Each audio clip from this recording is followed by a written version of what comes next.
So good afternoon, Adwait. Thank you so much Good for joining afternoon. in. A massive, My pleasure, man. a big congratulations on the 715. It is a Thank you. 99th percentile score, just one shot.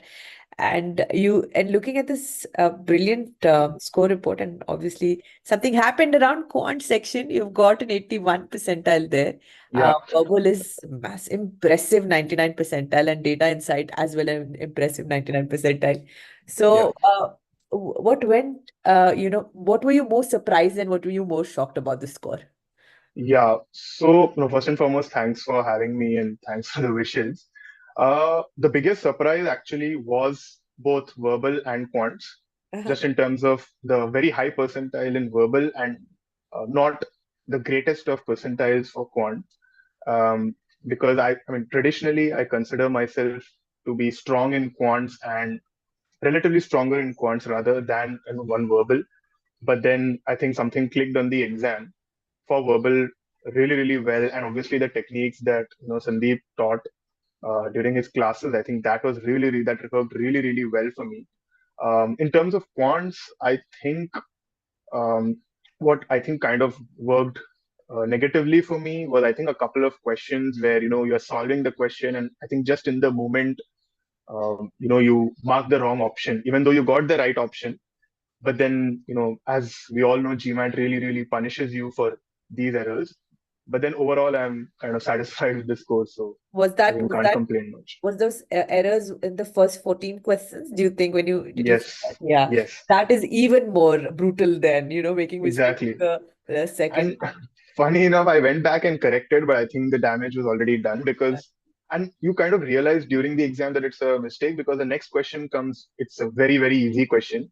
And I think that's a hint, that, You made okay, it. the previous question must have gone wrong. Yeah, Right. So, very quickly, I just want to let's get back to this exam section again in detail in another sure, segment, sure. this interview. But I would like to just, tell us more about yourself. What are you currently doing? How did this entire MBA journey spiral up through, and how did you find top 1% in Sandeep Gupta? Yeah, sure. So to tell a bit about myself, I'm a chartered accountant by profession. Currently working at Gupshup in their CEO's office role. Before this, I was working at a boutique PE firm.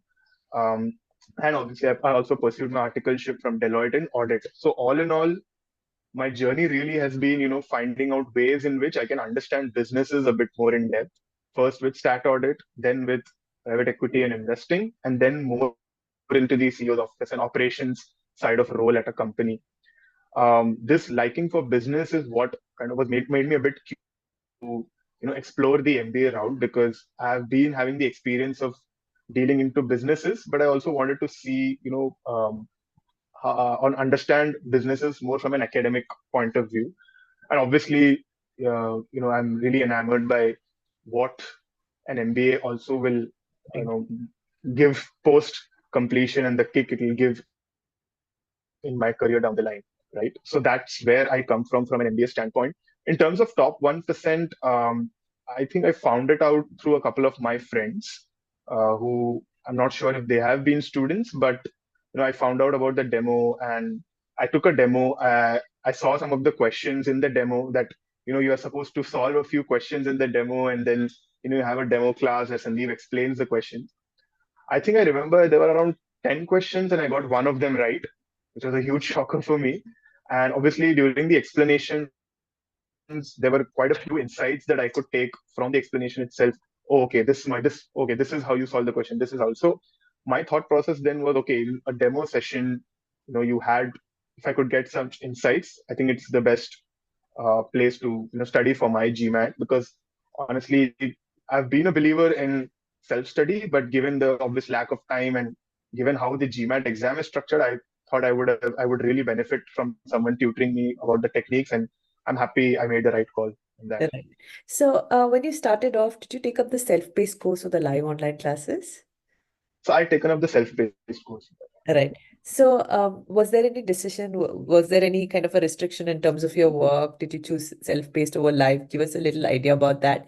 And how did Yeah. you start off with the preparation? How did you find the study plan, the entire videos? How was it aligned to what your preparation model was? as well. Yeah. And any particular section that stood out the most, or the way teaching style stood out the most for you? Yeah. No, I think just to answer your first question in terms of self-paced and live, I think given how my job both in private equity and in the shop, it's a bit unstructured, right? So you don't really have a start and an end time to the day.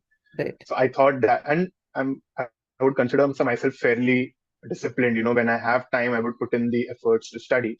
So I think in that sense, the self-paced course really worked best for me because I didn't have a strict schedule in terms of work where I could fit in the time. So I think that was on the self-paced. In terms of the study plan, I think that Excel that Sandeep shares in terms of you need to complete this as a pre-work and then attend the class and then the post-work. I think that is absolutely phenomenal because you come prepared into the class, and what happens in the class, there's additional context. So it's not just you're coming in at zero, you're coming in at maybe 30, 40, jump to 70, 80. I think that's a really, really good thing. You have additional context, you already know what Sandeep is teaching, and then there's just further additions onto your understanding as well. So I think that study plan was really, really helpful, and that's how I followed, including the sequence as well. So you had quants and then verbal, so on and so forth. So that's how I really followed it. In terms of teaching style, what really stood out the most for me was definitely the verbal section, right? In terms of just RC and how octave approach really, really works. Even in CR, what's the logic behind attempting a question. And I really put that logic, I imbibed that logic into me. And every question I used to solve, I used to go with that logic. Okay, this is how I do it. This is how you approach it. If it's a strengthened question, this is what you look for. If it's an assumption question, this is what you look for. I think verbal was the biggest game changer for me in terms of the teaching techniques. Yeah. One of the things that I think I often like to ask CA, because you're looking at numbers and finance and math quite Yeah. often, and you Yeah. have the formula to all of this. I look at Yeah. verbal, and Sandeep sir throws in this mathematical approach towards looking at the question. Yeah. That causes a big mindset shift also, that and such a big relieving factor that, hey, you can look Yeah. at verbals so mathematically as well. So how Exactly. did that kind of change for you? Where did it started to show that this is a possibility? A 99 percentile is not something that I, at least in the just a half an hour back, I taken another student who got a same 715 score, but his Right. percentile was way lesser in terms of verbal. Right. And you don't see 99 percentile that often. So how did that became possibility? Where did it start from? Yeah. And what was your initial starting to a 99 percentile is what I would ask. Yeah. No, I think absolutely great question. So initially to start with, I think in general, I have had the habit of reading. Mm. So reading does not, come across as an intimidating factor for me. So if I see a passage or if I see, you know, passages with convoluted sentences or long passages, it's not something I get intimidated by very easily. So I think that was the base I started with. Right. And obviously, right, the whole framework to how you approach a question from Sandeep. And just the primary passage, how you find an opinion, oh, where this is a contradictory verb, oh, then, all other questions that put your finger on it is something I can still visibly see in front of my eyes on that PDF. And that's exactly how I used to do it. So that's something that's really, really helped me. And obviously, the framework. So and the best part was, I think the start itself was with very, very tough questions, right? So when you start with tough questions, when you solve, irrespective of how much time it takes initially, if you're getting it right, that builds your confidence going ahead. And obviously that then helped me, I use that confidence to practice more and more RC questions. In terms of CR, again, the same thing, right? So in terms of the approach on how to solve the question, I remember in the boldface section of the CR PDF, there was one paragraph which was written, it was written that 90% of CR questions, can be solved through understanding the argument code. Right. And once I applied that, then I realized the benefit of it. So the whole idea was, I think it was a self-fulfilling prophecy of sorts, right? You apply that, you get your answers right to tricky questions. That gives you confidence. You again apply, and so on and so forth. That builds the confidence. So that's exactly how you used to do it. Okay, I understand what's the premise, what's the argument, what's the conclusion, and obviously after you solve a lot of questions, that becomes second nature. And that's how I used to structure it. So as you mentioned, right, mathematical approach, I think that works best for verbal. It sounds a bit counterintuitive because verbal is just language and there's no math involved. But having a framework is by far the most short way to get a very good score, I would say. Yeah. 100%. So, what you've touched base is very important is that self-realize. Like if you Yeah, mindlessly keep practicing, okay, someone says yeah, that I've done 500 questions and you mindlessly keep doing those questions, it just doesn't mean anything. You do 500 yeah, or 5,000.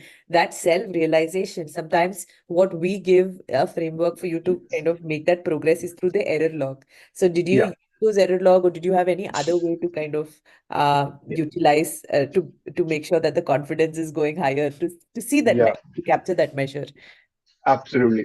So I use two sources for this. First is obviously the error log where, and that's really, really helpful. So in the error log, I kind of tweaked it a bit. I obviously used all the columns that are already there.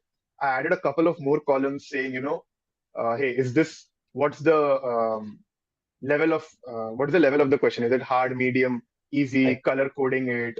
And, Right. even getting to the point of whether I got it right by fluke or not.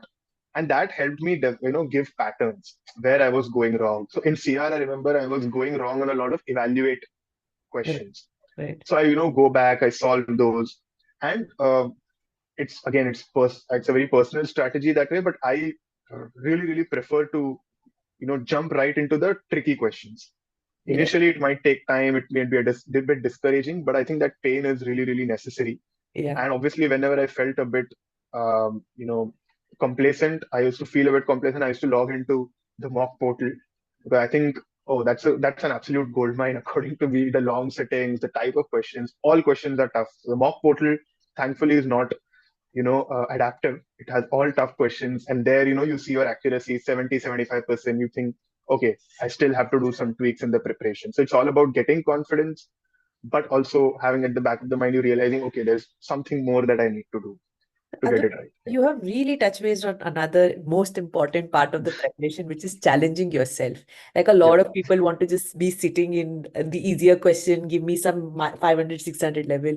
yeah, That just does not help you to prepare for this kind of a score. If you yeah, don't challenge yourself to take more trickier question, if something is easier, then you have to go back and see, okay, give me some challenge, give me yeah, some tricky questions. Because I think if you to look at a curve, right, how Sandeep sir puts you, if this is a mountain, he puts you at the very peak of the mountain right from the beginning. yeah, Struggle happens at the beginning, not in the end. exactly. Imagine you coming back again to doing the Yeah, basics when you're in the practice phase. That's more yeah, disastrous.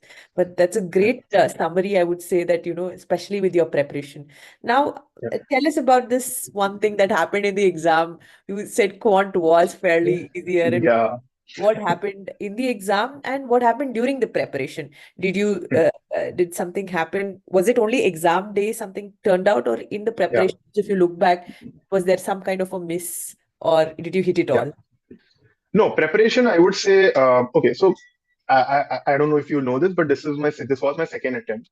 The previous attempt, I did feel that I was lacking a bit of preparation in quants, where I made really, really silly mistakes, and that was down to lack of practice, and that's something I really, really fixed this time. I think I completed almost all questions of 700, 800 series. I was getting, my accuracy was building up, so on. I think it just happened at that moment, in the, and the worst part is, you got the answer, but somehow in your mind it just triggered that, okay.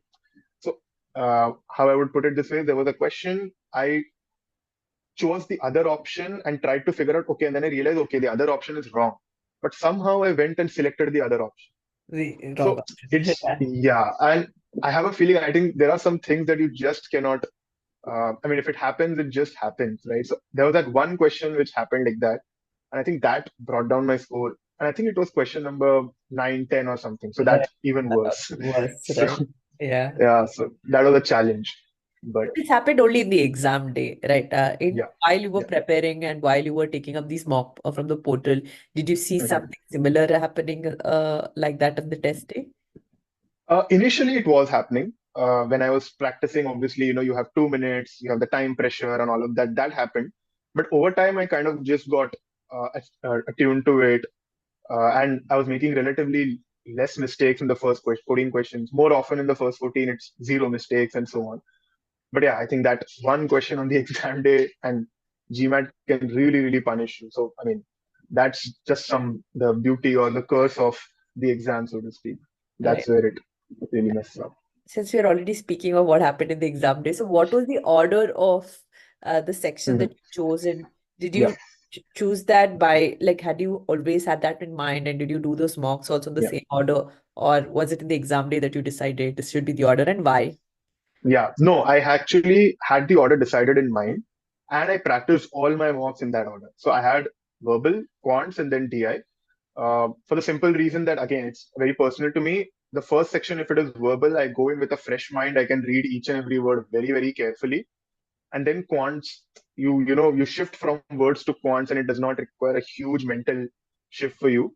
And then obviously moving on to DI, which is a combination. I used to take a break after the first two sessions were done.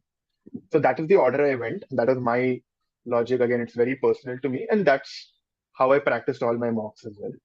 Right. Now, something that I would just ask, otherwise, and most likely I'd like to hear this from you as well.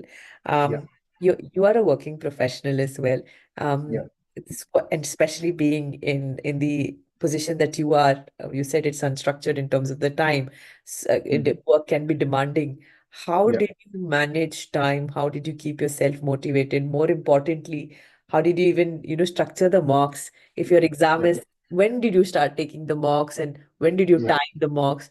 Just give a little experience about how was every day looking like for you, given that yeah, you're also working. yeah. No, I think very good question, and I think to some extent my CA background really helped me because apart from everything else, CA really taught me in terms of discipline and the habit of sitting down and studying. GMAT doesn't require the level of sitting down and studying that a CA did, but that was the habit that I developed, and I think I was just really, really what motivated me was, I had attended a webinar of Sandeep's in April on HBS, and Right. that was where he said that, if you get a 99 percentile or above, it is most likely than not that, GMAT would not be the reason for a college to reject you. There can be 10 other factors. So that was my motivation that, okay, GMAT, among other things that the college looks at, GMAT is the one thing that I can really control the most. There are Right. other things that are not in my control. So I wanted to really, really get the best score possible. That was my motivation.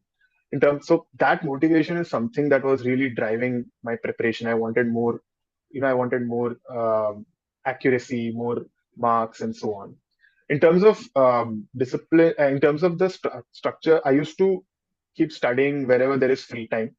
Um, so I used to uh, block times around 1.5 2 hours in the morning and an hour in the night, where I used to Yeah. just try to put 3 hours in the weekdays, and obviously weekends would generally, I would use the time to study. Initially, I obviously started off, on an untimed basis for all sections, but after for each chapter in verbal or quants, after the first two practices, I started to time them, Right. and yeah, I think that was around 1.5 months before the exam.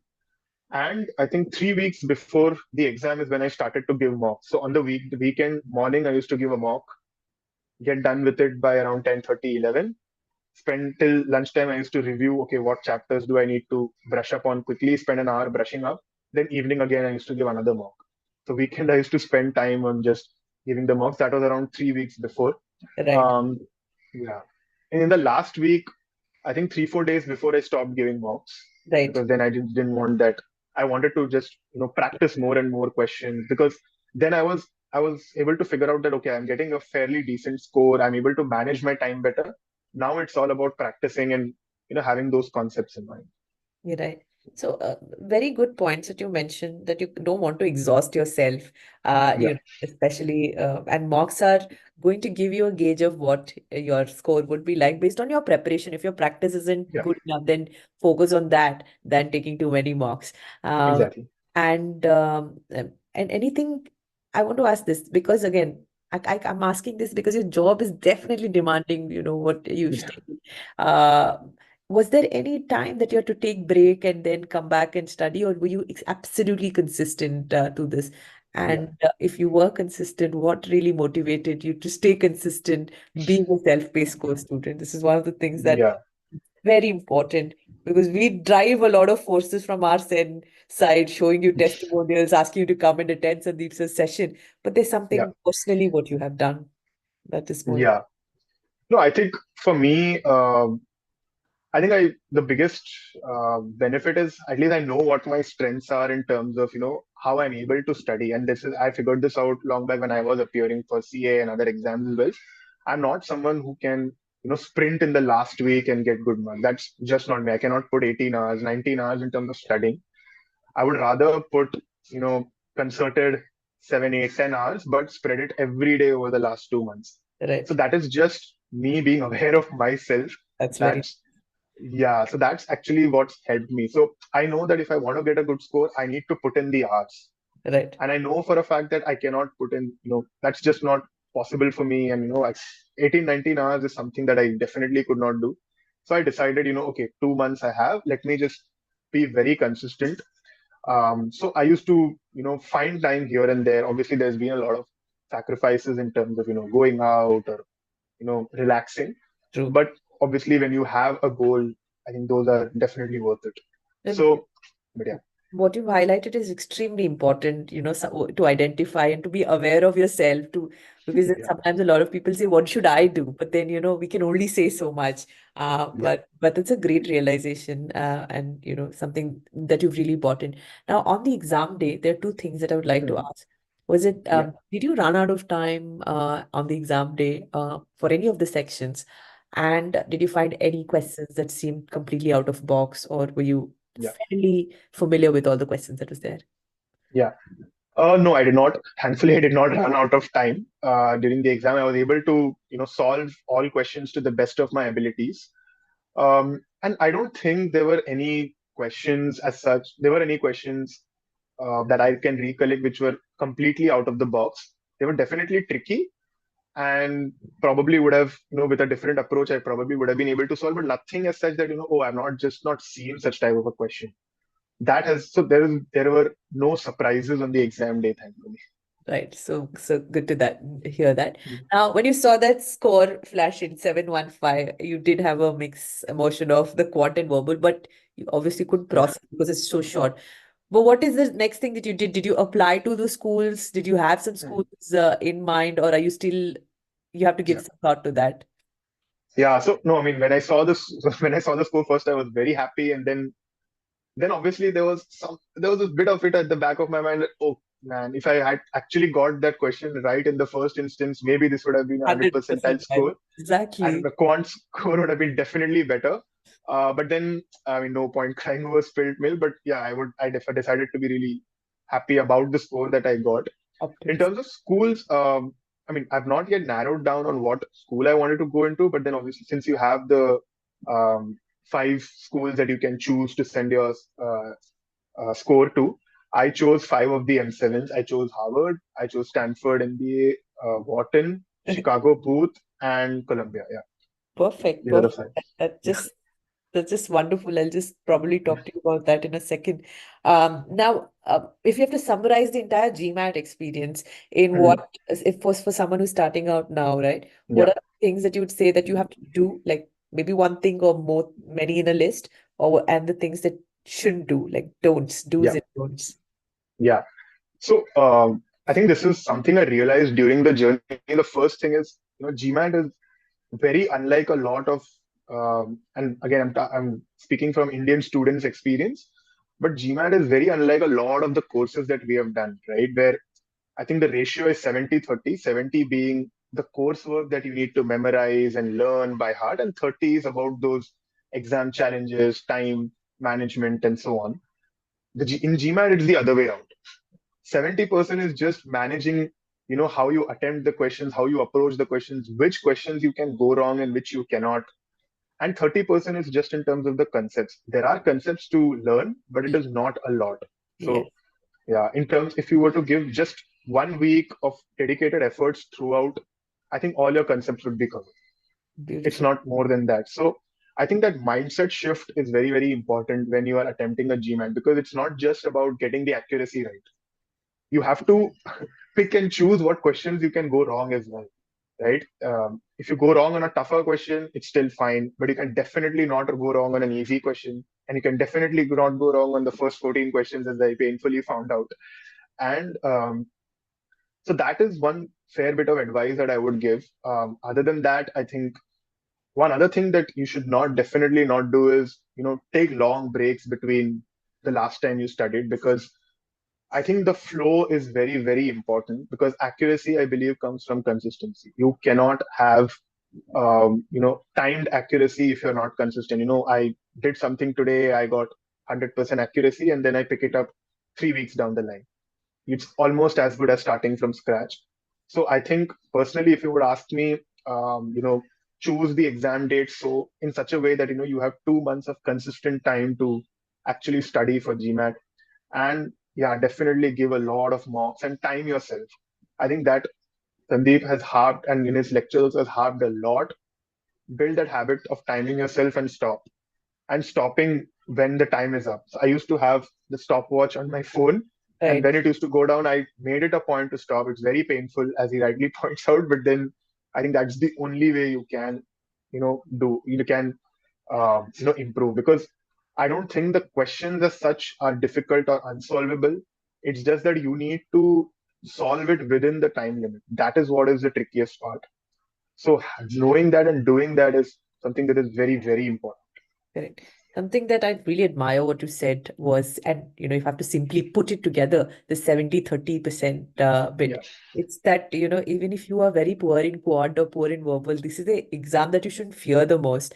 yeah, You could still go for it, but given that you make sure that the 70% of effort, which is managing in time and, yeah. accuracy, that you get right, the concept will be done. That's well put there. Yeah, absolutely. And I mean, as I mentioned at the start, right? Because my quants in general arithmetic is, I mean, I would say definitely much better than my verbal score, and my final score is for all to see, right? So it's Right. nothing is, Yeah, impossible or you not cannot say this is getting. what you're good at and you'll get like a high score, or this is what Exactly. you're bad at and you'll get a poor Definitely not. score. There's no such thing as Definitely all not. in Japan. So Can't see.